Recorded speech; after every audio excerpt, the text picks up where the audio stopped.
เพียงพอฟังด้วยหัวใจจดจ่ออย่าท้อและถอยเลยคืนไหนถ้ามีเวลาว่างจดหมายมาบ้างอย่าทำเงียบเฉยหรือโทรศัพท์เข้ามาติชมเชยถามปัญหาเถิดเอ่ย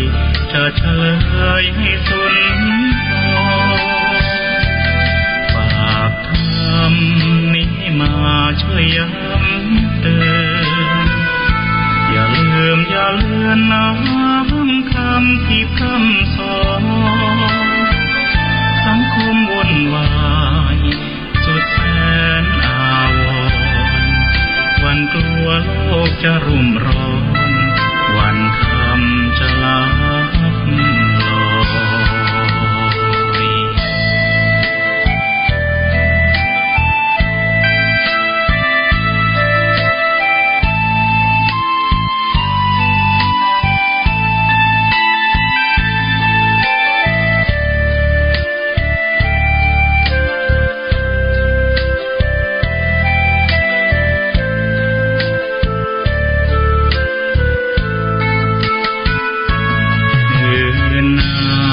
ยถ้ามีเวลาว่า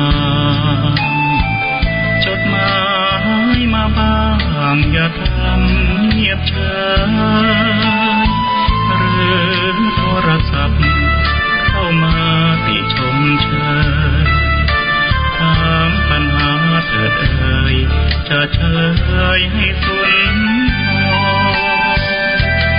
ฝากคำนี้มาช่วยย้ำเตือนอย่าลืมอย่าเลือนน้ำคำที่คำสอนสังคมวุ่นวายสุดแสนอาวรณ์วันกลัวโลกจะรุ่มร้อนวันคำจะลับลอ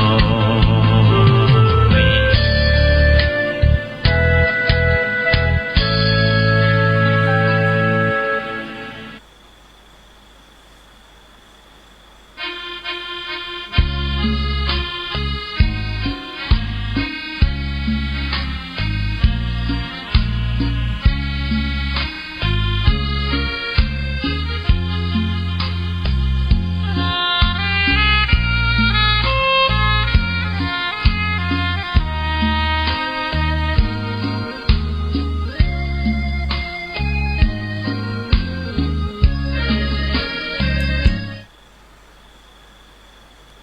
ขอเจริญสุขสวัสดีกับศรัทธาสาธุชนและผู้เข้ามาติดตามรับฟังรายการเสียงธรรมสารธรรมจากยามดึกในช่วงโอกาสเวลานี้สารธรรมยามดึกมาพบปะกับทุกท่านในช่วงเวลายามดึกกันอย่างนี้เนาะศรัทธาญาติโยมทุกท่านก็ท่านใดรับฟังกันเยอะพ้องในช่วงการเวลานี้ก็ยกไม้ยกมือกันมาเด้อศรัทธาญาติโยมทุกท่านสารธรรมยามดึกมาปะกับทุกท่านเวลา 4 ทุ่มถึง 5 ทุ่มกันอย่างนี้เนาะศรัทธาญาติโยมทุกท่านตั้งสถานีวิทยุออนไลน์ของวัดสันทรายแล้วก็ท่านที่ติดตามรับฟังทางสถานีวิทยุวัดไฟเห็นที่คลื่น 104.50 เมกะเฮิรตซ์ในช่วงเวลานี้ต้องขอต้อนรับทุกท่านเข้าสู่รายการสารธรรมยามดึกก็มาพบปะกันในยามดึกอย่างนี้เนาะศรัทธาญาติโยมทุกท่านก็เข้ามาในช่วงการเวลายามดึกอย่างนี้ก็เป็นชุมชนคนนอนดึกเนาะศรัทธาญาติโยมเป็นช่วงเวลาของคนนอนดึกหรือว่าภายที่นอนบ่หลับนอนบ่หลับก็ตื่นขึ้นมารับฟังกันได้เน้อในช่วงเวลานี้ตื่นขึ้นมานอนบ่หลับนอนเปลี่ยนไปเปลี่ยนมาจะได้ดี นอนจะได้ก็นอนบันลับก็ลุกขึ้นมาฟังสารธรรมยามดึกกันเน้อศรัทธาญาติโยมทุกท่านขึ้นมารับฟังสารธรรมยามดึกกันแล้วก็จะได้นอนรับฝันดีเนาะศรัทธาญาติโยมทุกท่านก็เป็นช่วงการเวลาที่อาตมาภาพพระครูวรสุตเขตวัดสันทรายอำเภอชัยประการจังหวัดเชียงใหม่ก็มาทำหน้าที่ในการนำสารธรรมพบปะกับทุกท่านในยามเลิกกันอย่างนี้ศรัทธาญาติโยมทุกท่านบอกว่าท่านจะรับฟังจากช่องทางไหนก็ตามเน้อเวลานี้ศรัทธาญาติโยมแปลงจิตแปลงใจชุ่มชื่นเบิกบานก็แปลงจิตแปลงใจรองรับเอาน้ำธรรมสารธรรมนำไปปรับนำไปใช้ในการดำเนินวิถีชีวิตของทุกท่านศรัทธาญาติโยมก็เพื่อวิถีแห่งความสุขให้เกิดขึ้นตั้งจิตตั้งใจของเฮาทุกท่านศรัทธาญาติโยมก็มาพบมาปะกันทุกวันจันทร์กับวันพฤหัสสารธรรมยามดึกก็จะมาพบมาปะกับทุกท่านมาอยู่เป็นเพื่อนอยู่เป็นกู้กับคนนอนดึกคนนอนบัลลับศรัทธาญาติโยมก็ใส่เข้ามาแล้วก็กดไลค์กดแชร์กันไปตัวเนออกดไลค์กดแชร์กันไปตัวยกมือ มาบอกกล่าวกันตัวว่าฟังอยู่เนออยู่เวลานี้ศรัทธาญาติโยมเพราะว่าเป็นเวลายามดึกก็บอกว่าไปฟังกันอยู่พ่องแต่งใดก็ต้องขออนุโมทนากับโยมที่ใจชื่อว่าคนนิรนามจากอำเภอฝางติดตามรับชมรับฟังอยู่ช่วงเวลานี้อนุโมทนากับโยมถนอมจิตใจเมฆาจากตังบ้านจากตังอำเภอสันทรายเข้ามาติดตามรับชมรับฟังแล้วก็อนุโมทนากับโยมแม่น้องเบนเข้ามาติดตามรับชมรับฟังอยู่ช่วงเวลานี้อนุโมทนากับโยมพงษ์รัตดาปัญญารักษ์เข้ามาติดตามรับชมรับฟังในช่วงเวลานี้อนุโมทนากับโยมแม่วันดีกาลพัฒน์ตังบ้านมิตรอลันเข้ามาติดตามรับชมรับฟังในช่วงเวลานี้แล้วก็อนุโมทนากับแว่นตาอาวิชันบ้านท่าชัยประการเข้ามาติดตามรับชมรับฟังอยู่ในช่วงเวลานี้สารธรรมยามดึกมาปะกับทุกท่านก็นำเอาสารธรรมนำฝากกับท่านผู้ฟังทุกท่านในยามดึกกันอย่างนี้ทุกท่านก็ในช่วงเวลาที่เฮานั้นก็ยังดำเนินวิถีชีวิตอยู่ในช่วงเวลาที่ไวรัสโควิด -19 ก็ยังอยู่กับเฮายังแบบไปที่ไหนยังอยู่กับเฮาในศรัทธาญาติโยมถึงแม้ว่าเฮาก็เริ่มจะคุ้นเคย เริ่มจะคุ้นเคยกับไวรัสโควิด -19 นี่แล้วเริ่มจะคุ้นเคยเริ่มจะทำความรู้จักเริ่มจะเข้าใจเริ่มจะเรียนรู้ทุกสิ่งทุกอย่างศรัทธาญาติโยมบอกว่ายังก็ตามเราก็ต้องเรียนรู้และก็อยู่กับความเป็นจริงนี่ได้ว่าไวรัสโควิด -19 ยังจะอยู่กับเราไปแต่เมินศรัทธาญาติโยมแต่เราก็ต้องเรียนรู้เข้าใจรู้ที่จะอยู่กับมันจะได้เบิ่งโควิด -19 นี่เข้ามาทำร้ายเฮาศรัทธาญาติโยมก็เป็นช่วงเวลาที่เฮาก็เข้ามาในการที่จะดำเนินวิถีชีวิตกันไปอย่างนี้ศรัทธาญาติโยมก็ไวรัสโควิด -19 เข้าสู่วิถีชีวิตของเฮาศรัทธาญาติโยมจะได้เฮาทุกท่านก็ต้องมาพอเล็งหูพอหันศรัทธาญาติโยมทุกสิ่งทุกอย่างบนผืนโลกใบนี้เพิ่นก็บอกว่ามีทั้งด้านดีและก็ด้านร้ายในทุกสิ่งทุกอย่างอยู่อย่างสม่ำเสมอศรัทธาญาติโยมก็ช่วงเวลานี้เขาก็จะหันข่าวศรัทธาญาติโยมส่วนใหญ่แล้วข่าวที่เขาจะหันนั้นก็คือข่าวที่เกี่ยวเนื่องกับโรคไวรัสโควิด -19 ศรัทธาญาติโยมหันตึงวันมีอยู่ทุกวันเขาก็ได้ยินได้ทราบข่าวทุกอย่าง แต่ว่าญาติโยมทุกท่านเฮาก็พอด้านดีของโควิด -19 หรือว่าพอในด้านบวกนะศรัทธาญาติโยมด้านบวกด้านหนึ่งที่เป็นข้อดีของไวรัสโควิด -19 เนี่ยศรัทธาญาติโยมก็ทำให้เรียกว่าให้โอกาสกับธรรมชาติได้พักหายใจนะญาติโยมเป็นช่วงเวลาที่ให้โอกาสธรรมชาติได้พักหายใจพ่อของนักศรัทธาญาติโยมก็เมื่อสถานที่ท่องเที่ยวตามธรรมชาติต่างๆอย่างเช่นว่าทะเลเป็นป่าเป็นดอยภูเขาเนี่ยที่เฮานั้นก็ใจเป็นสถานที่ท่องเที่ยวนะญาติโยมไปพักผ่อนจิตพักผ่อนใจนะไปแอวไปพอเกิดความรื่นเริงแต่การนั้นละศรัทธาญาติโยมเวลาที่เฮาไปแอวตามธรรมชาติแต่มนุษย์เฮานั้นเป็นผู้ทำลายที่ยอดเยี่ยมนะไปแล้วก็บ่ได้ไปแอวบ่ได้ศรัทธาญาติโยมทำลายธรรมชาติไปโดยแถม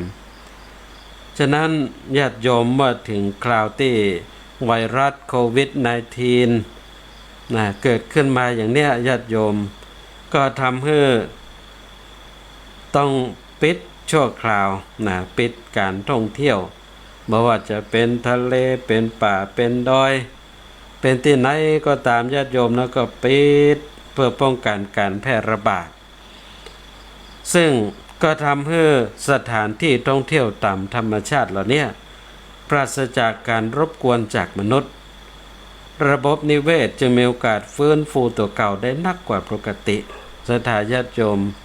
อนุโมทนากับโยมแม่จงดีเชื้อกันทาต่างบ้านสันทรายของน้อยอำเภอฝางเข้ามาติดตามรับชมรับฟังในช่วงเวลานี้คอมเมนต์เข้ามากราบนมัสการรอบเด็กเจ้าค่ะขออนุโมทนาเนอะโยมแม่เนอะมาอยู่ในชุมชนคนนอนเด็กเนอะโยมแม่เนาะ ช่วงเวลานี้ก็มาพบมาปะกันยามเด็กซึ่งระบบนิเวศต่างๆก็มีโอกาสที่จะได้ฟื้นฟูตัวเก่าเนาะญาติโยมทุกท่านอย่างเช่นที่เราจะหันก็เมื่อ24มีนาคมที่ผ่านมาเราก็จะพบหันเต่าทะเลที่ถือว่าเป็นสัตว์ที่เสี่ยงต่อการสูญพันธุ์ศรัทธาญาติโยมกว่าแสนตัวปิกขึ้นมาวางไข่ในรอบ7 ปีญาติโยมเต่าที่หาพอยากในศรัทธาญาติโยมโดยเกรงกันว่าจะทำให้เกิดการสูญพันธุ์ญาติโยมมาถึงโควิด -19 เข้ามาซักเปิดโอกาสให้เต่าทะเลที่หายากเนี่ยมีโอกาสได้ปิกมาวางไข่ในรอบ7 ปีศรัทธาญาติโยม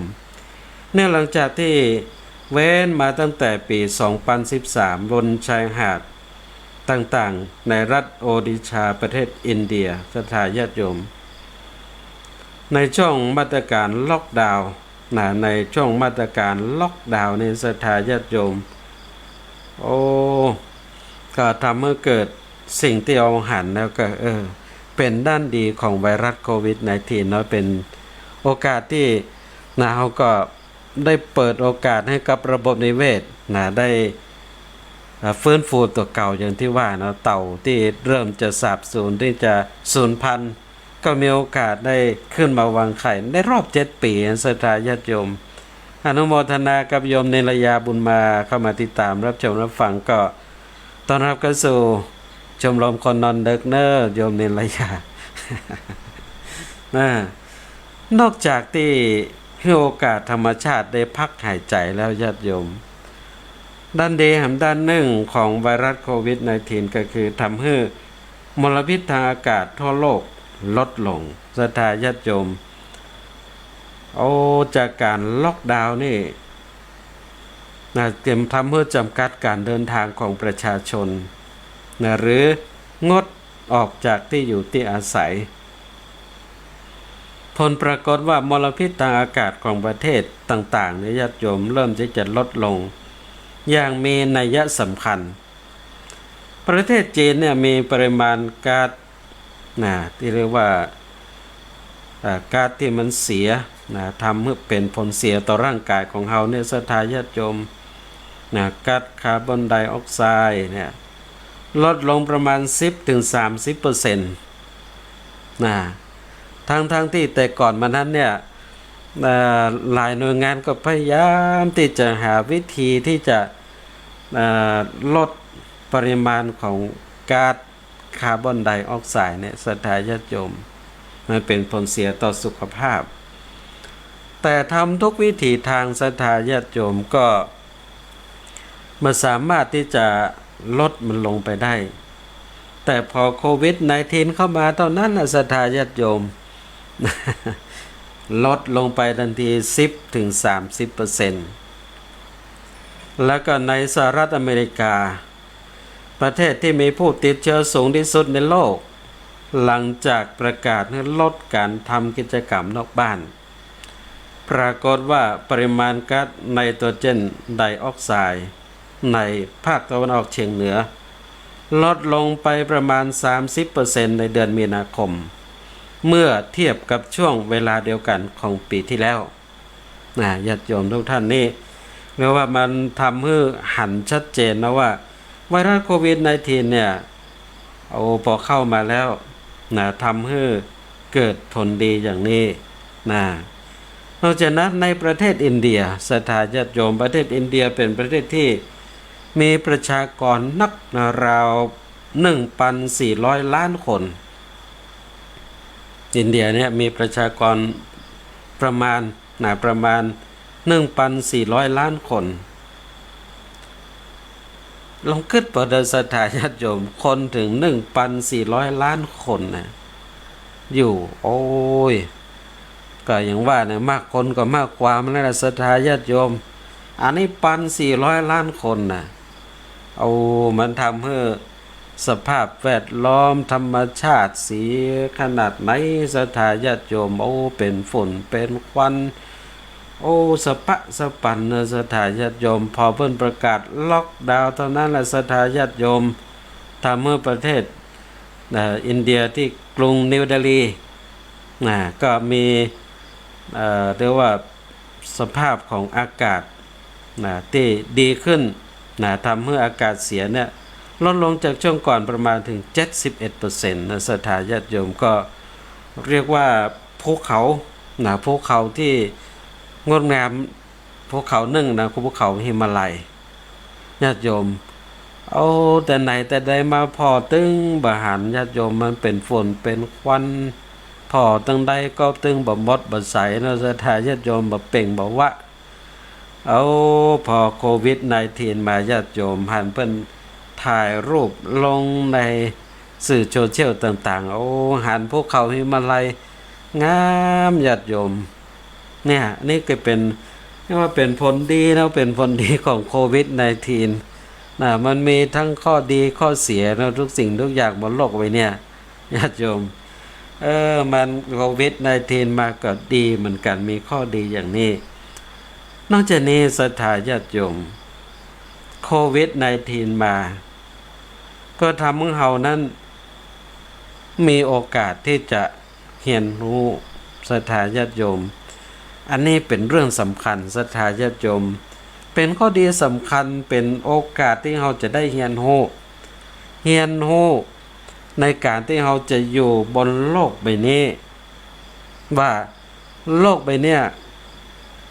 มันมี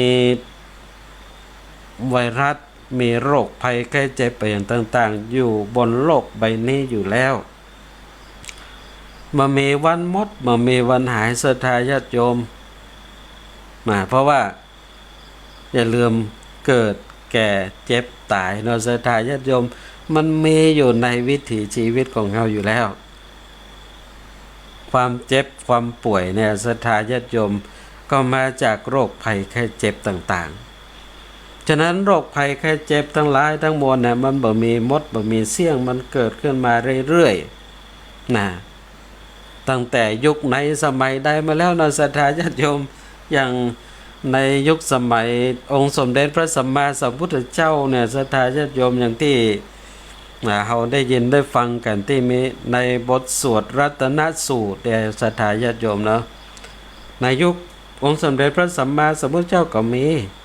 มีโรคภัยไข้เจ็บมีไวรัสอย่างต่างๆแล้วเนี่ยศรัทธายุคสมัยนั้นนะว่าโรคหาอาหิวาตกโรคเนี่ยศรัทธาญาติโยมเนาะในเมืองที่เกิดโรคเนี่ยผู้คนเนี่ยเจ็บป่วยล้มตายกันศรัทธาญาติโยมยุคสมัยนั้นเนี่ยเอาตายกัน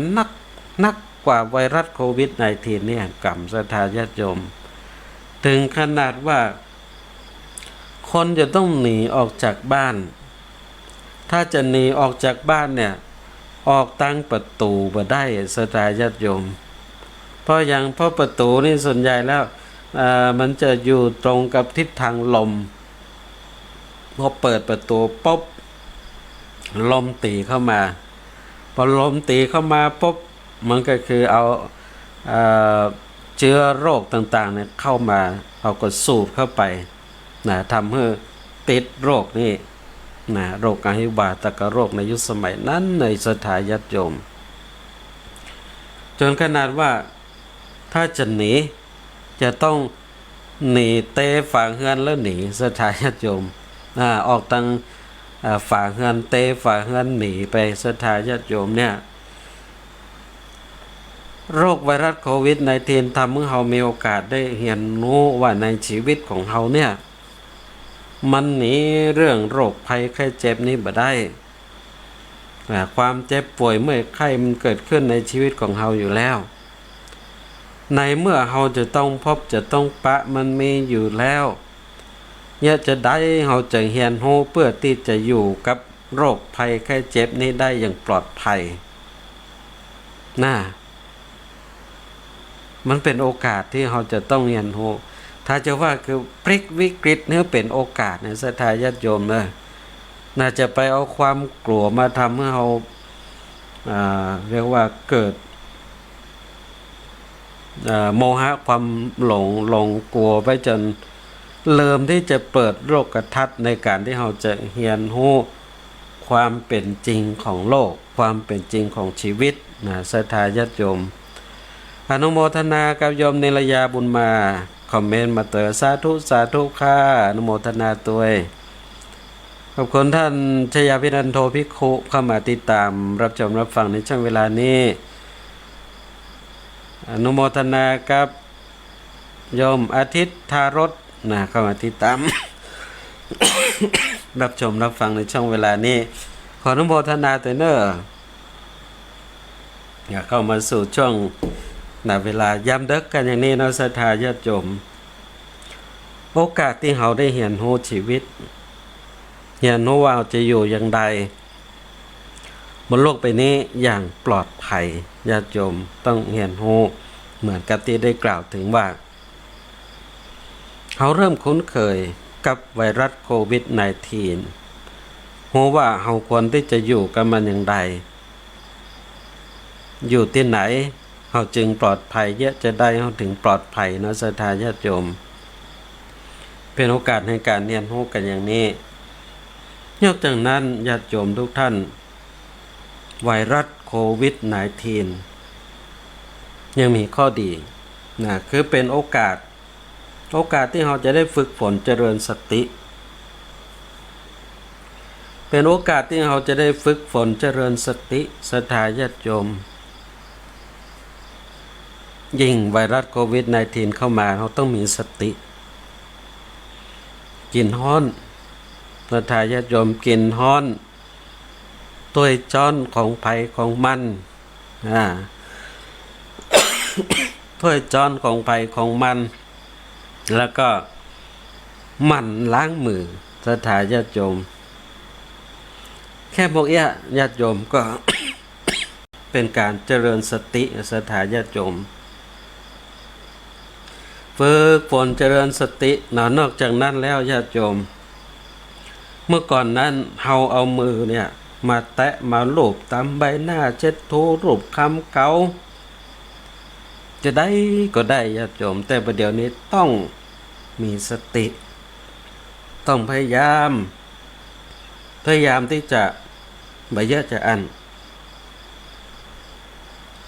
บ่เอามือไปลูบหน้าลูบตา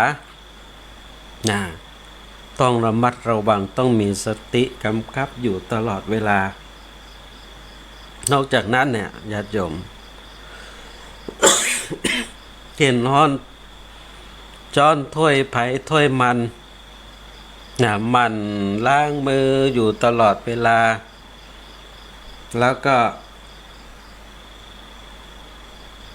ระยะห่างทางสังคมจะนั่งที่ไหนก็ต้องมีสติอย่าไปนั่งใกล้กันนั่งใกล้กันมาได้ต้องนั่งห่างๆกัน2 เมตรหรือเมตรเกิงสถาญาติโยมเนี่ยเป็นช่วงเวลาที่เราจะต้องฝึกสติญาติโยมแล้วก็อย่างยิ่งก็คือเวลาที่เราไปที่ไหนญาติโยมจะไปลืมอาวุธสำคัญ อาวุธสำคัญในยุคสมัยนี้อาวุธสำคัญหนึ่งก็คือหน้ากากอนามัยประเดี๋ยวนี้อ่านว่าตั้งแต่วันพรุ่งนี้ไปถ้าไปที่ไหนแล้วบใส่หน้ากากอนามัยนี่นะศรัทธาญาติโยมเพิ่นปรับเลยนะเพิ่นปรับตัวดูเหมือนปรับแป้งนะญาติโยมเป็น20,000นะฉะนั้นเนี่ยเขาจะต้องมีสติจะไปลืมต้องท่องไว้อย่างนี้หน้ากากอนามัยห้ามลืมเด็ดขาดออกไปต่างนอกแล้วนอกจากนั้นอาวุธที่ต้องติดเนื้อติดตัวอย่างแหมศรัทธาญาติโยมเจลล้างมือก็ต้องเอาติดเนื้อติดตัวตัวเนี่ยญาติโยมนะว่าเป็นการฝึกสติของเฮาบ่ฮื้อหลงลืมเลยญาติโยมในการฝึกสติอย่างดีเลยทีเดียวเพราะว่าเป็นเรื่องสำคัญนะวันนี้เราจะต้องเฝ้าระมัดระวังอยู่เสมอในเรื่องนี้และยิ่งสำคัญเอาหันศรัทธาญาติโยมการยกมือไหว้กันเนี่ยศรัทธาญาติโยม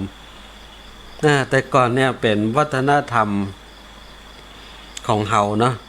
ไปที่ไหนก็ยกมือไหว้กันถ้าเป็นฝรั่งชาวต่างชาติเนี่ยเพิ่นก็จะจับมือกันเช็คแฮนด์เนาะศรัทธาญาติโยมจับมือกันเช็คแฮนด์ก็สวยให้หน่อย เช็คแฮนด์หรือว่าอันก็อบกอดกันหอมกันในศรัทธาญาติโยมเนาะ แต่ประเดี๋ยวเนี่ยมัวที่ไหนศรัทธาญาติโยมเปลี่ยนมาแล้วเปลี่ยนมาใจของไทยเขาเนี่ยปะกันก็ยกมือไหว้ญาติโยมแล้วหันก็ดีเวลาโควิด-19นี่ก็ดี นอกจากนั้นเนี่ยญาติโยมนอกจากดีอย่างนี้แล้วเฮาหันภาพก็คือการได้ฝึกสตินะครับหันชาวต่างชาติเวลาไปปะกันในงานลงรถมาสถานญาติโยม ดูเหมือนจะเป็นไผ่เจ้าฟ้าชายชาญหรือว่าอย่างใดลงรถมาสถานญาติโยมโจโลกไป จะจับมือกันแล้วมันเกยสถานญาติโยมเปิ้นเคยทำอย่างนี้เราจะจับมือกันแล้วพอเข้าไปใกล้มีสตินึกขึ้นได้ดึงมือออกมายกมือไหว้สถานญาติโยมใกล้หัวกันขนาดเขาใกล้หัวกัน เพราะว่าเนี่ยคือการฝึกสติโอกาสในการฝึกสตินี่คือข้อดีของไวรัสโควิด-19 ศรัทธาญาติโยมมันดีอย่างนี้ฉะนั้น เขาก็ได้โอกาสที่จะฝึกสติของตัวเขาไปตัวสติเป็นเรื่องสำคัญศรัทธาญาติโยม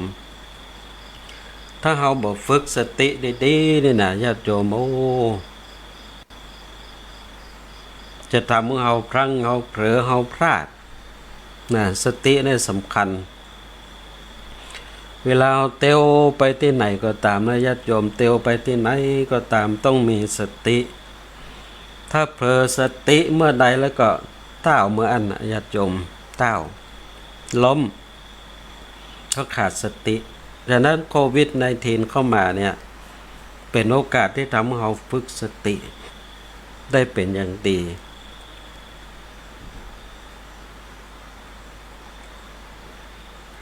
อนุโมทนากับโยมทองอินวงสุรินทร์เข้ามาติดตามรับชมรับฟังแล้วก็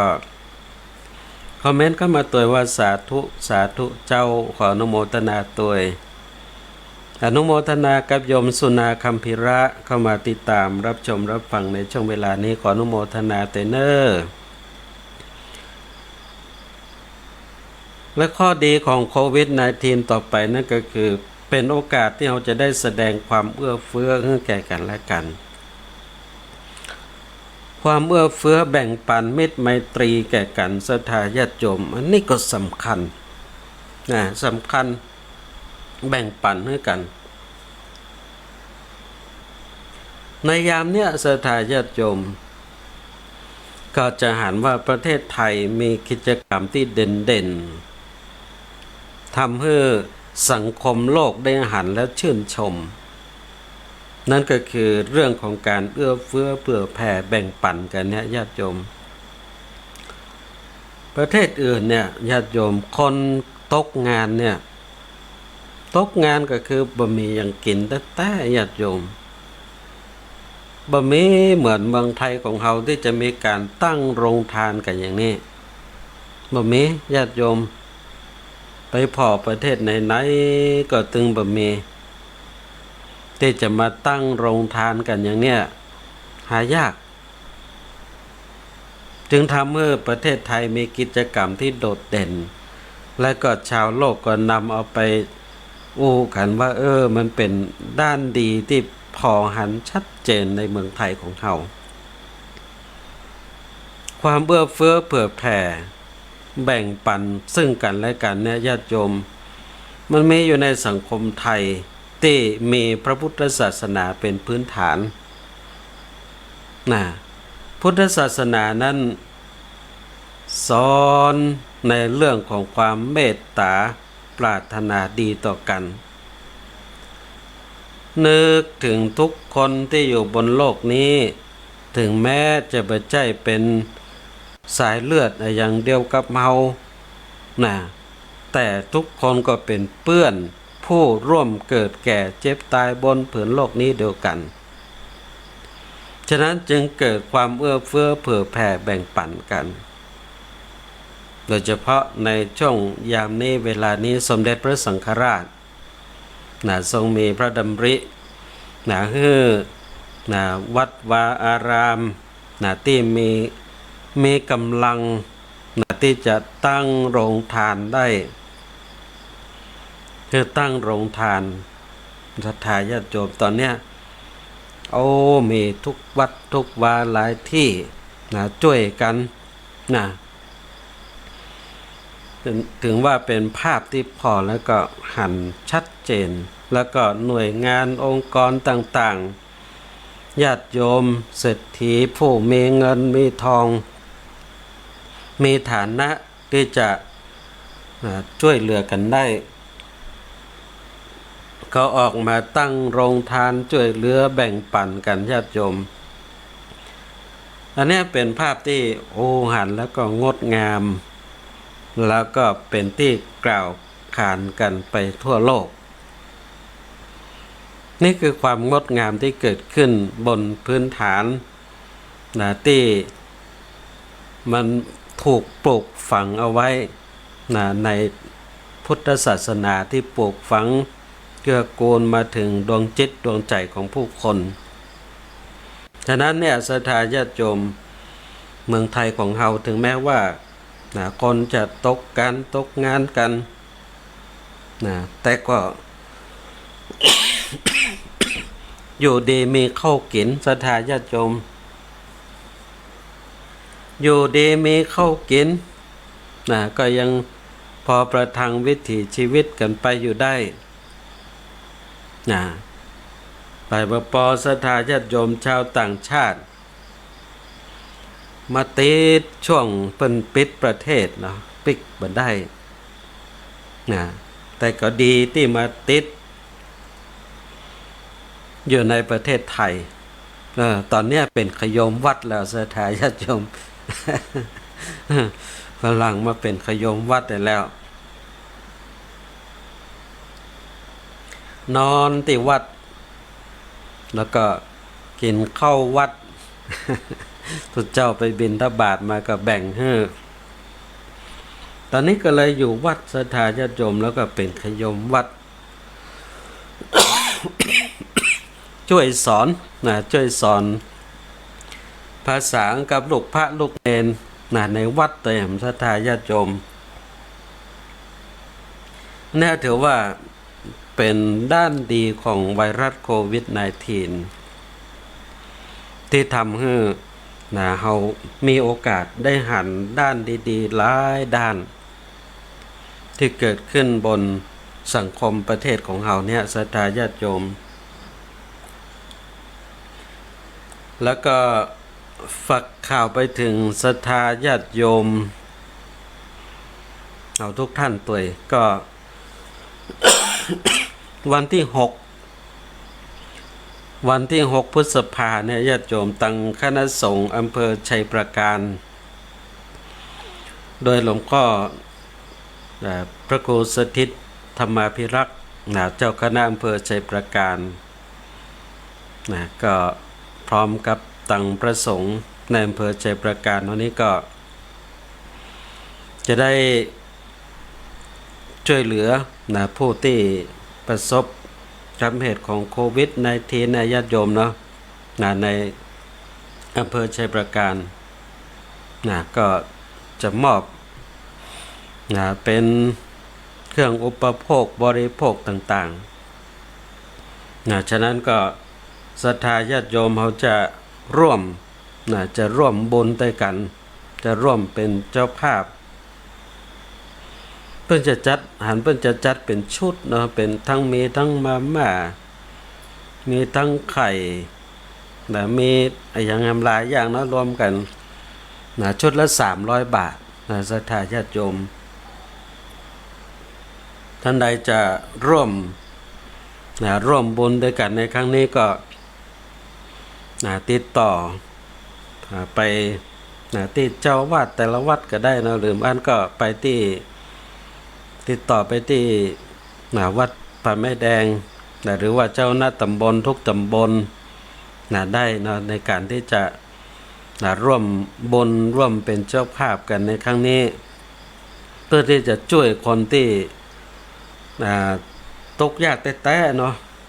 คัดเลือกที่ตกยากแต้ๆในวันที่6 พฤษภาฉะนั้นก็ตอนนี้ก็ยังมีช่วงเวลาเนาะมีช่วงเวลาสำหรับที่ศรัทธาญาติโยมทุกท่านจะได้ร่วมบุญด้วยกันร่วมเป็นส่วนหนึ่งในการที่เขาจะส่งความเอื้อเฟื้อเผื่อแผ่มิตรไมตรีไปถึงผู้ที่ร่วมสังคมเดียวกับเราที่กำลังทุกข์ยากลำบากในช่วงเวลานี้ก็หันภาพแล้วก็เป็นที่น่าเอ็นดูแต่อนุศรัทธาญาติโยมมาหันในภาพโอ้ยศรัทธาญาติโยมคนบ่มีแต่เน้อญาติโยมลำพังเมื่อบ่มีโรคไวรัสโควิด-19 ก็รับจ้างเปิ้นกินไปเป็นมื้อเป็นวันศรัทธาญาติโยมก็ยังพออยู่ได้พอโควิด-19 เข้ามาญาติโยมก็ต้องเปิ้นก็ปิดหยุดการหยุดงานกันหมดเมื่อหยุดการหยุดงานนั้นหยุดได้เนาะศรัทธาญาติโยมแต่เรื่องปากเรื่องต้องมันหยุดบ่ได้มันหิวอยู่ตลอดเวลาจะได้ญาติโยมที่พักที่นอนก็ต้องเจ้าเปิ้นอยู่เมื่อบ่มีการบ่มีงานก็บ่มีเงินศรัทธาญาติโยมจำเป็นต้องออกจากที่พัก มานอนตามสถานที่ต่างๆตามถนนหนทางตัดโยมผู้หันแล้วก็น่าเอ็นดูน่าสังเวชเวทนาแต่ในยามนี้ก็ต้องช่วยกันอย่างเนี้ยเนาะศรัทธาญาติโยมช่วยกันคนละเล็กคนละน้อยคนละไม้คนละมือของคนไทยของเราเนี่ยก็ทำให้เราอยู่กันได้เราก็จะร่วมจิตร่วมใจร่วมมือกันจูงมือกันข้ามพ้นวิกฤตในครั้งนี้ไปด้วยกันเนาะศรัทธาญาติโยมฉะนั้นก็ท่านใดจะร่วมบุญร่วมเป็นเจ้าภาพในครั้งนี้ก็ชุดละ300 บาทชุดละ300 บาทถ้าท่านพอมีพอที่จะทำบุญพอที่จะร่วมแบ่งปันน้ำใจกันได้ก็เชิญได้เนาะร่วมกันในวันที่6 พฤษภาวันที่6 พฤษภามันจะทางคณะสงฆ์อำเภอชัยประการจะได้มอบให้กับผู้ที่ลำบากแต่เนาะในอำเภอชัยประการของเฮาฉะนั้นก็ส่งข่าวไปถึงผู้ใจบุญทุกท่านตัวเนาะที่มีกำลังพอที่จะช่วยกันได้ก็เชิญได้นะอันนี้เรียกว่าเอามาปะกันในสารธรรมยามดึกกันอย่างนี้ศรัทธาญาติโยมก็นำเอาด้านดีของโควิด -19 มาฝากกับทุกท่านได้พิจารณาพอหันนะญาติโยมพอทุกสิ่งทุกอย่างพอในด้านดีในแง่ดีก็ทำให้เราได้มีปัญญาได้มีสติที่จะเล็งหูพอหันถึงทุกสิ่งทุกอย่างที่เกิดขึ้นมีขึ้น บนผืนโลกใบนี้เนาะศรัทธาญาติโยมอนุโมทนากับเยาวชนนะโยมกัญญารัตน์ชัยวุฒิเข้ามาติดตามรับชมรับฟังในช่วงเวลานี้ต้องขออนุโมทนาตัวแล้วมาถึงช่วงเวลาสารธรรมยามดึกช่วงนี้ท่านใดจะโทรศัพท์เข้ามาเน้อญาติโยม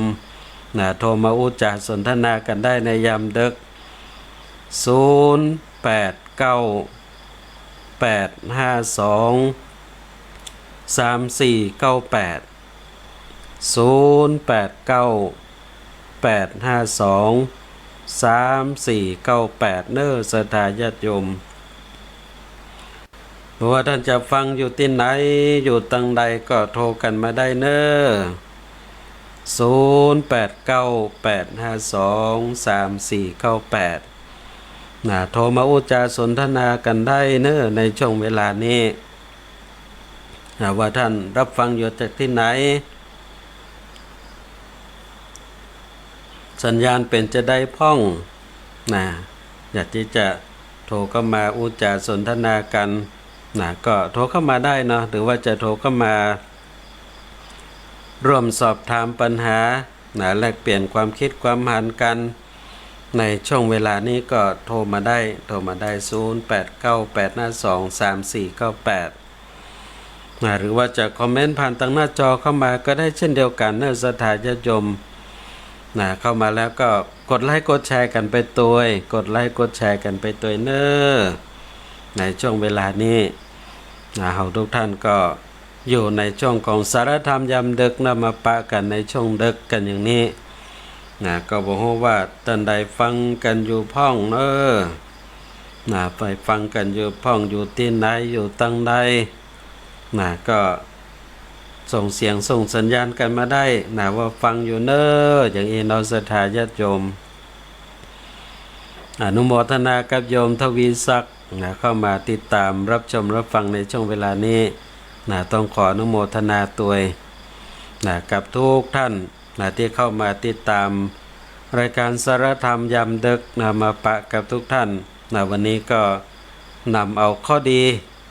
หรือว่าการพอในด้านดีของไวรัสโควิด -19 ของเราทุกท่านได้รับฟังกันก็เป็นสิ่งที่เราทุกท่านก็พอว่าทุกสิ่งทุกอย่างบนผืนโลกไปนี้ ในดีมีเสียในเสียมีดีเนาะศรัทธาญาติโยมถ้าเฮาจ้างพอถ้าเฮาจ้างพิจารณาเฮาก็จะได้ปัญญาแต่ถ้าเฮาบ่จ้างพอบ่จ้างก้อยบ่จ้างพิจารณาเฮาก็บ่ได้ปัญญาบ่ได้ปัญญาบ่ได้ความรู้ก็จะตกอยู่ในห้วงของโมหะความลุ่มหลงมัวเมาศรัทธาญาติโยมทุกท่านฉะนั้นก็เอามาพบมาปะกันก็ถือโอกาสในการที่จะ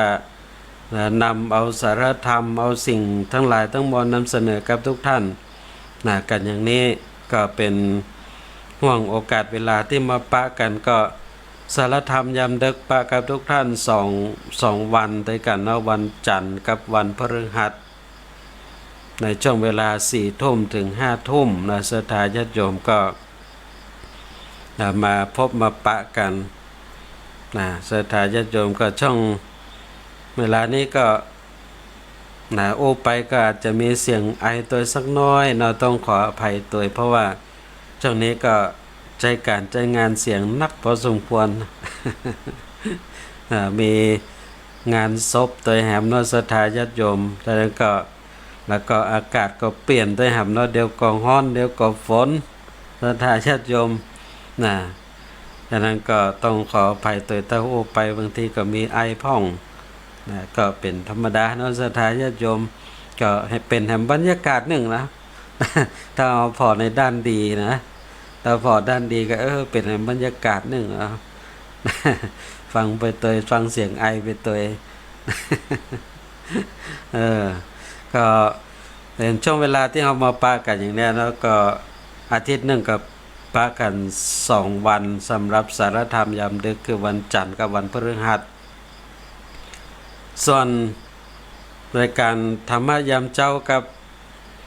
เสียงธรรมจากวัดสันทรายนี่ปะกันทุกวันธรรมะยามเจ้าก็เวลา5 จนถึง6 โมงก็มาปะกันแล้วก็เสียงธรรมจากวัดสันทรายก็ปะกันช่วงเวลา1 ทุ่มถึง2 ทุ่มก็ปะกันอย่างนี้ก็ตัวให้ติดตามกันไปอย่างนี้ศรัทธาญาติโยมก็วันพรุ่งนี้จะประกาศผู้ที่โชคดี สำหรับกิจกรรมในช่วงภาคค่ำยามคืนเมื่อที่ผ่านมาก็สำหรับท่านที่กดแชร์แชร์ไปแล้วก็พอแชร์ไปแล้วมีคนกดไลค์นักที่สุดมีรางวัลเป็นหน้ากากอนามัยนะศรัทธาญาติโยมเป็นผ้าอย่างดีหนา3 ชั้นแล้วก็สกรีนตัวสกรีนว่ารายการสถานีวิทยุออนไลน์วัดสันทรายแล้วก็แหมด้านนั่นก็จะเป็นรูปของพระเจ้าตันใจที่วัดสันทรายก็ได้ไปแล้วก็เป็นหนึ่งเดียวละศรัทธาญาติโยมต้องมีไผมาสูตรเนาะแล้วเนี่ย ต้องมีไฟเหมือนก็ถ้าปนไวรัสโควิด-19 ไปแล้วก็สามารถเก็บไว้เป็นที่ระลึกได้ไปเป็นที่ระลึก พร้อมกับไข่พร้อมกับไข่แถม1 แผง มอบกับทุกท่านมอบกับสำหรับท่านที่โชคดีแชร์ไปแล้วมีคนตัวกดไลค์นักนี่ก็มีมอบเพื่ออย่างนี้ศรัทธาญาติโยมก็ในช่วงโควิด-19 นี่ก็มอบกันอย่างนี้รางวัล ขาดบ่ได้ช่วงนี้คือไข่ ไข่นี่ขายดิบขายดีศรัทธาญาติโยมไข่ ก็เป็นกิจกรรมที่ศรัทธาญาติโยมได้ร่วมกิจกรรมด้วยกันร่วมกิจกรรมด้วยกันก็ถือว่าร่วมบุญร่วมกุศลไปด้วยกันเข้ามาติดตามรายการแล้วก็ช่วยกันกดไลค์กดแชร์กันไปก็เพื่อที่จะให้เพื่อนๆของเฮาที่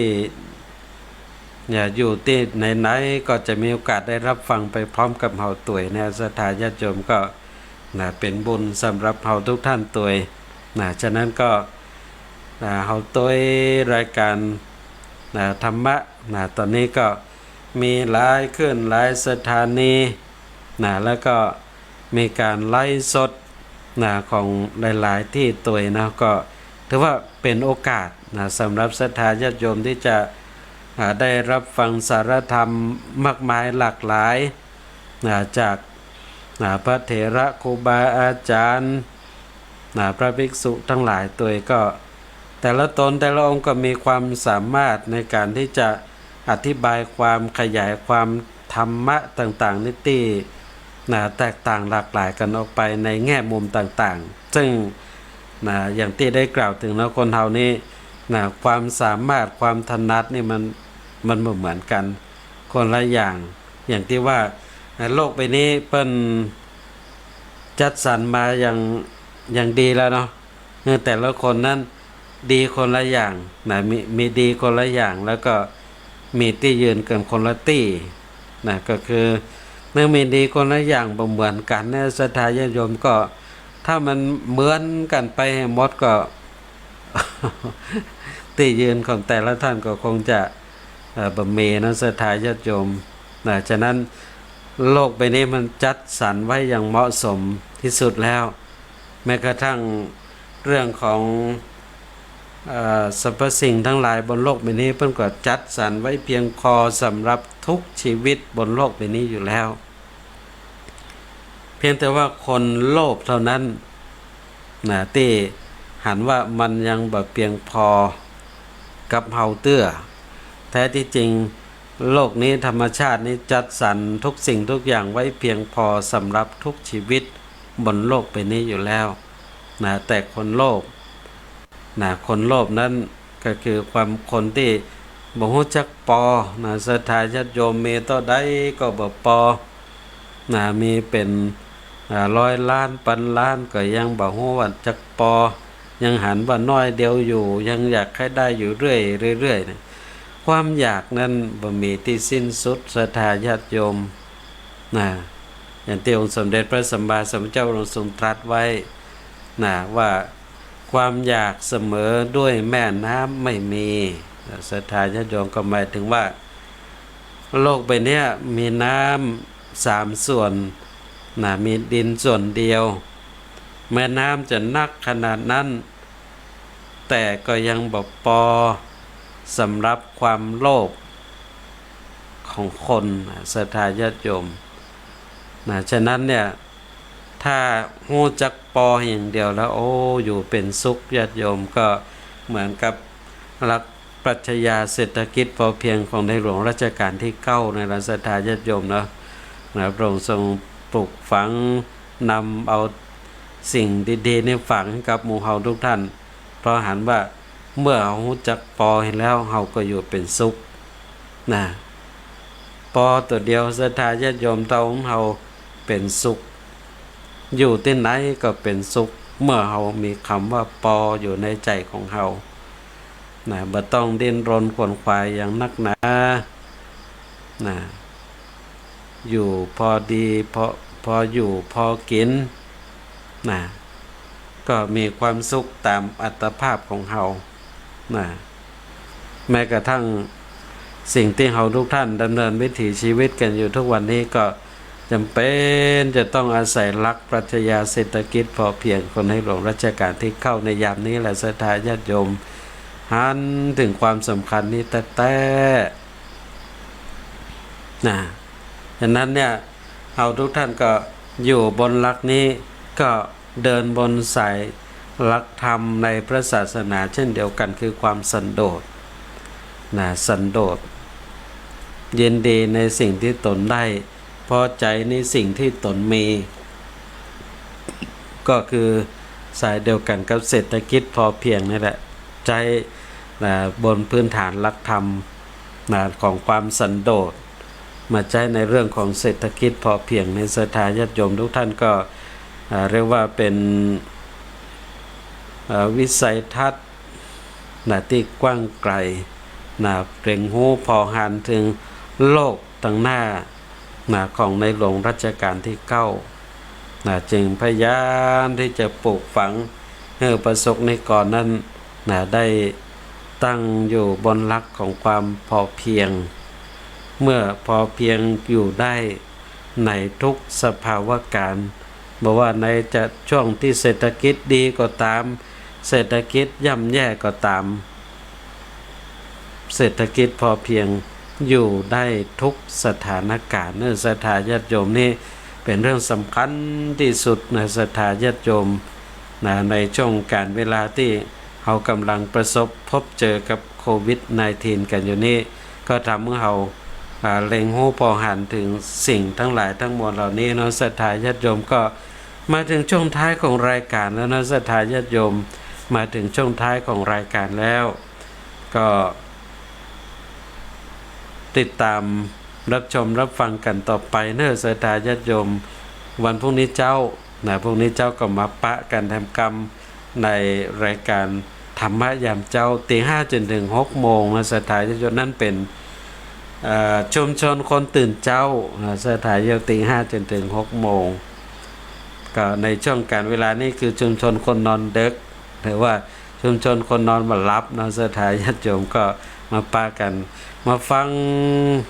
สารธรรมยามดึกแล้วก็